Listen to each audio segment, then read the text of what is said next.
మనకి చాలాసార్లు ఎదుటివారు మనల్ని నొప్పించినవి చాలా డీప్గా తీసుకుంటాం. మనం ఎదుటివారిని నొప్పించింది లైట్గా తీసుకుంటాం. నేను ఇంతే కదా అన్నది దానికి అంత బాధపడిపోయారా అంటారు కదండి. కానీ ఎదుటివారు ఇంతే అన్న ఇంత బాధపడిపోతాం. అర్థమవుతుందండి? మన స్వభావం, మన నైజం ఏంటంటే ఎదుటివారు చిన్న నొప్పించేది ఏదైనా చేస్తే దాన్ని చాలా డీప్గా తీసుకొని లోతుగా బాధపడతాం.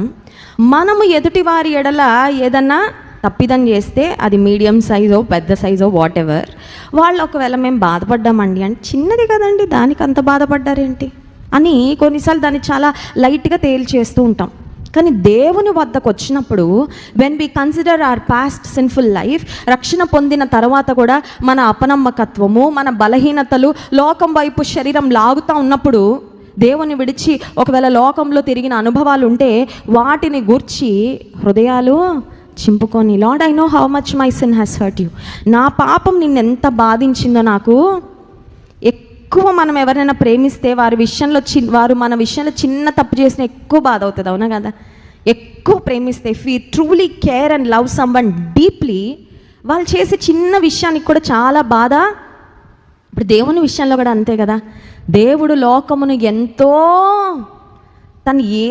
దేవుడు ఏది కూడా మనకి ఇవ్వకుండా దాచుకోకుండా సమస్తాన్ని మన కొరకు ధారపోసి ఇంతగా మనల్ని ప్రేమిస్తే మనం చేసే పాపాలు దేవుణ్ణి ఖచ్చితంగా చాలా లోతుగానే బాధిస్తాయి. చాలా లోతుగానే ఆయన గాయాలు మనము రేపుతూ ఉంటాము. కనుక దేవుని వద్దకు మనఃపూర్వకంగా తిరిగి వచ్చినప్పుడు మనం చేయాల్సిన పని ఏంటంటే మీ హృదయాలు చింపుకొని ఆయన తట్టు